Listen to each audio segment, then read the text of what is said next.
Yesterday, Conor McGregor posted a training video. He is recovering from an injury suffered at UFC 329. Fans question the workout's intensity, given the injury's severity.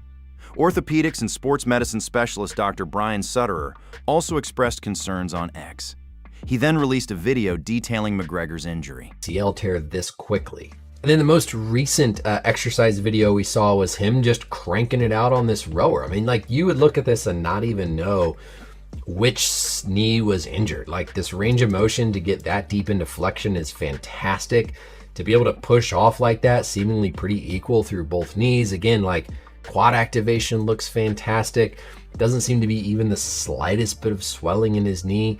Either Conor is like a superhuman, or this is just extremely atypical for your usual kind of run-of-the-mill ACL tear this quick after supper. During yesterday's press conference ahead of UFC Belgrade, Dana White was asked which fight on the upcoming Fight Night card he was looking forward to the most ahead of the promotion's debut in Serbia. Instead of answering the question, the UFC president snapped at the reporter. This card are you looking forward to the most? That is a shitty question, my friend. Yeah, I know. Listen, obviously everybody's always excited about the main event. I'm just hoping, you know, I want a few holy shit moments on Saturday night, so hopefully we get a few of those. Okay, thank you, Dana. Thank you. In 2 weeks, UFC 330 will take place, with the main event featuring Islam Makhachev vs. Ian Machado Garry. The majority of fans believe Islam will successfully defend his UFC title and remain champion. Speaking with Tim Welch, GSP shared his thoughts on the matchup. I think the odds, because of the style, favors Makhachev probably. Because of the styles. I think Islam Makhachev have maybe more ways to win the fight. So if I'm just thinking rational, according to the odds, I think it favors Makhachev. But Ian Garry definitely has all the chance also on his side to do it. He's a very good striker. He's very long. He's a great grappler as well. But he need, I think, to find a way to keep the fight standing, you know, like, and to use his style to his own advantage. But Islam Makhachev is, you know, stylistically, he's a freaking nightmare to fight for anyone. He's, I think, right now, the best pound for pound. Uros medic, who will headline the upcoming UFC Belgrade event, also gave his prediction for the fight. In his opinion, Makhachev will easily defeat Ian Garry and finish the fight in under 3 rounds. He also addressed Ian Garry's comments that women should rule the world. I am pretty confident Islam Makhachev will finish Ian Garry. Ian's been under fire for some of his recent interviews and talking about how women should run the world. I thought it was pretty funny just because a woman runs his world doesn't mean that they should run everyone's world. Men built the world, and they gave rights to everyone, and they maintain rights, they maintain freedoms, they maintain safety. So if Ian wants to play the cuck game, he can do it outside of the octagon, but inside the octagon, I think Islam Makhachev gets it done in less than 3 rounds. Max Holloway linked up with Justin Gaethje in Hawaii and went surfing. Don't like to show up, then you're Cormier or a clown. But we got Justin Gaethje here. Gonna head there and come back. Here, now he's back. Right?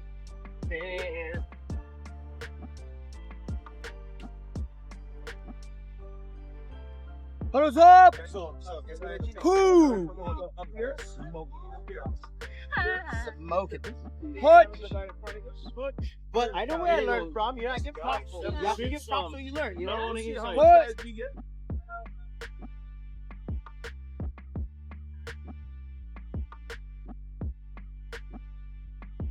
Get them all out. We win. Let's go. That was so fun. Oh, hi. Let's go, Laser! Yeah. Laser! Team captain. Awesome. Daniel Cormier believes Paddy Pimblett is the rightful contender to fight for the title if it's not Arman Sarukyan. We can get the job done this weekend and puts him right back in the conversation. I know that he thinks that he has to do more, but that's only because I believe that Arman Sarukyan is going to have to get a championship opportunity. If there is a reason why Arman doesn't fight for the belt next, then I can see Paddy and a couple other guys being on a very short list of people. John Jones describes MMA fighters in just one word. Wonderful Muslim. Hezbollah. Little man. But hilarious. Kenny Velasquez. Respectable father. Cristiano Ronaldo. One of the GOATs. Conor. Conor McGregor, wonderful businessman. Jones. Jones, wild man. Dana White. Right now, I'll say asshole. But I love him. I love him, no matter what. He's my boss, and he changed my life. But he's an asshole right now. Habib Makhachev. Habib versus Islam? Islam. Cristiano or Messi? Messi. Cristiano. Messi, only because he's playing in the States. Fedor Emelianenko, Anderson Silva. You can't do that. You can't do that. I love both of those guys. Topuria, Conor. Jake Paul's most valuable promotions and the Professional Fighters League have officially announced a merger.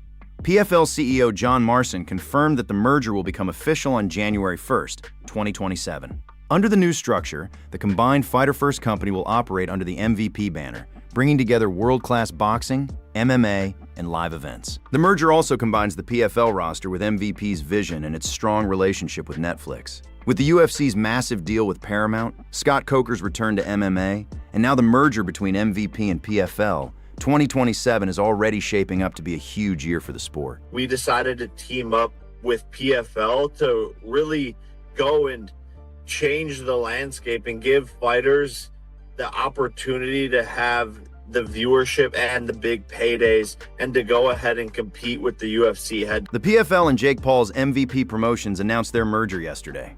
PFL CEO Don Davis said a matchup between Chris Cyborg and Ronda Rousey is a possibility. Start to work to integrate the organizations now, I think our goal is going to be we're going to be fully integrated, and we're going to see the brand change over for our MMA product January 27. So I think for the rest of this year, we'll be crowning PFL champions. But obviously, we're already thinking like one company. But I think it's going to officially cross over with MVP on January 1st. I wouldn't have even thought to ask this, but like I said, I put out a tweet. Hey, guys, let me know what you got for John Martin. I'll be talking to him later. Chris Cyborg tweeted at me. She said, make sure you ask John Martin about Chris Cyborg and Ronda Rousey. Is this possible, or are you interested? Yeah, I mean, look, I'm first of all, I'm focused on Chris Cyborg fighting at Tampa. But what Chris Cyborg wants to do, we'll try to put together. So I'm smiling. I don't know. We'd have to check. I was talking a little bit earlier to Jake and Nikisa about Ronda and what her aspirations are. We'll have to figure all that out. But again, if it's good for the fans. Alexandre Volkov gives an amazing speech at the United Nations headquarters. Good evening. It's a great honor to be here with all of you today. Sport is one of the few languages that everyone understands. It doesn't matter where we come from, what language we speak, or what flag we represent. We are united by the same values: respect, discipline, courage, and the desire to become better than we were yesterday. For some years, sport has brought people together in a way that very few things can. Competition teaches us something unique. We challenge one another not because we are enemies, but because we make each other stronger. That is one of the greatest gifts of sport. As a professional fighter, people sometimes ask me what combat sport has taught me. Ironically, it has taught me respect. Because when you share the hardest moments with another human being, you learn that courage looks the same in every language and under every flag. Winning matters, but what matters even more is who become in a pursuit of victory. I would like to thank the organizers and volunteers and every participant who made these games possible. May we continue to compete with excellence, to lead with humility, and to remember that before we are champions, representatives of our countries, or professional in our field, we are human beings. Thank you for your attention.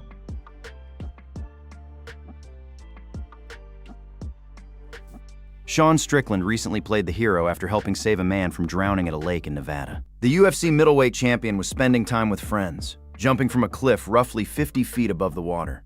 One of his friends was nervous about making the jump, but eventually went for it. Although he landed safely, he quickly began struggling against the current and started slipping beneath the surface. Seeing what was happening, Strickland immediately jumped into the water and pulled him to safety. Thankfully, everyone escaped without injury, and Strickland's quick reaction may have prevented a tragedy. No, I know, but I don't. Why do I feel like I'm not gonna make it? You're gonna make it, dude. You're black, dog. You can jump far as fuck, bro. Just jump out. Bro, that ain't gonna do shit. You're on a rock. Don't be a pussy. All right. Let's go, you woman. Bro, just keep swimming, fucking. Lawrence, are you with me right now? Oh my god, he's gonna die.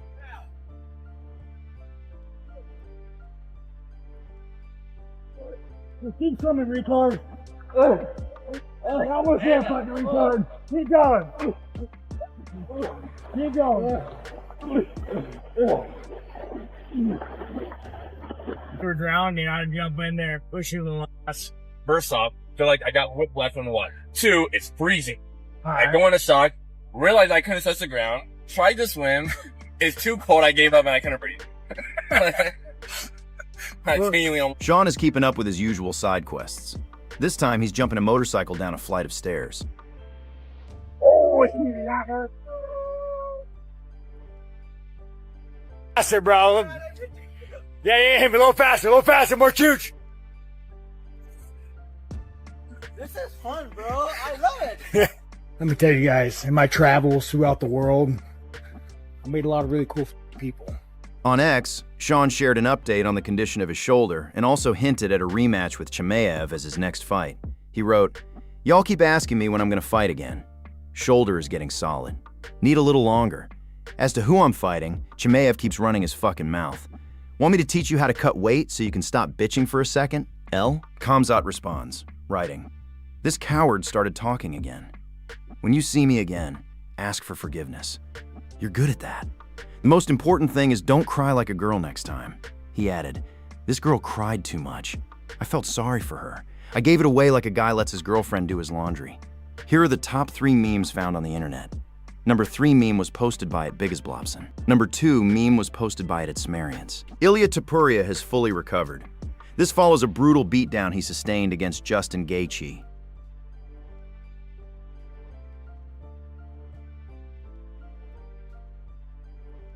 Ilia Topuria was seen catching his friend in an armbar. Es diferente.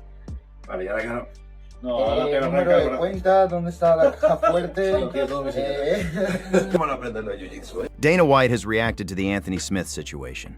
This week, Smith was arrested and is facing 3 felony charges: first-degree domestic assault, terroristic threats, and first-degree false imprisonment. The 3 counts that have been filed against you? Yes, sir. The defendant had been kicked out of a concert at Gretna Days for being in an altercation earlier in the night. Prosecutors allege Smith tried to get his wife into a car while threatening to kill her. Had to push her into the car by force to get her there. She did ultimately exit the car at one point. He threatened to kill her again if she did not get in the car. Back at their Gretna home, Smith allegedly reversed the car, trying to hit his wife, then accelerated when she was in front of the vehicle. Prosecutors say witnesses helped her and their children out of the home after Smith went inside. Witnesses heard gunshots coming from the home, but he had made the statement that he would kill himself if law enforcement came inside. A Sarpy County judge set Smith's bond at $500,000, ordering no contact with his... In an interview with The Mac Life, Dana White gave his take on this. As many of you know, in December 2022, Dana was filmed slapping his wife during an argument at a New Year's Eve party after she slapped him first, and he later publicly apologized, saying there was no excuse for his actions. Dana said, "You know, he's one of those guys you don't expect to see that happen." But personal experience It can happen to anybody. I don't know enough about it. I don't know enough of the details. I've been on the road this whole time. I hope it works out for him and his family and his kids. Alexandre Rakic opens up on his decision to move up to heavyweight ahead of his fight against Marcin Tybura tomorrow at UFC Belgrade. Rakic is coming off 4 straight losses, most recently losing to Azamat Mirzakhanov via TKO in the first round. Oh, I have many things. I sat also down with the team, and I was in my fights in the UFC. I had 11 fights in light heavyweight.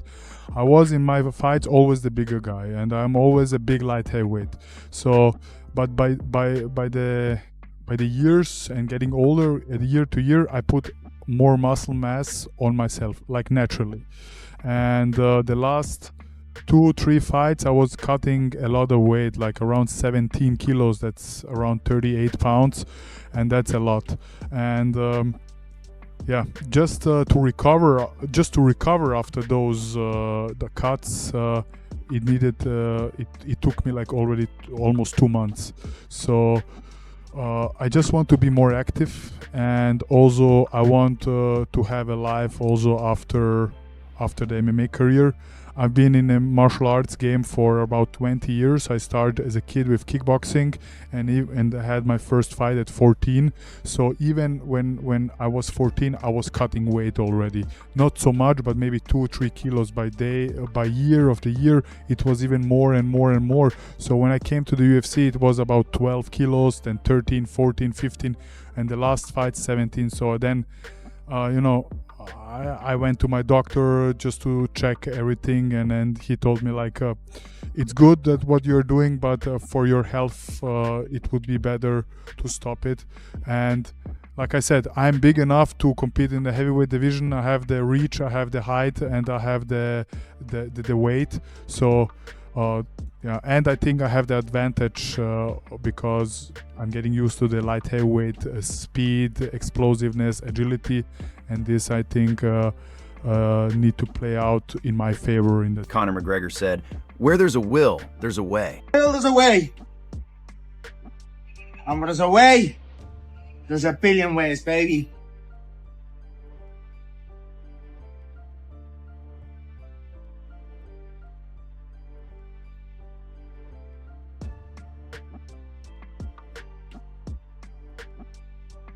Michael, like it? Yeah. Stay strong?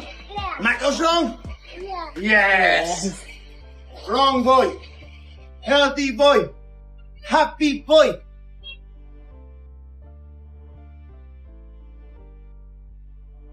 Hey. Hey, Daddy. Wow. Wow. Wow. Wow. What's that? Thank you for watching. If you enjoyed this video, don't forget to leave a like and subscribe to the channel so you never miss the latest MMA news. And I'll see you in the next video.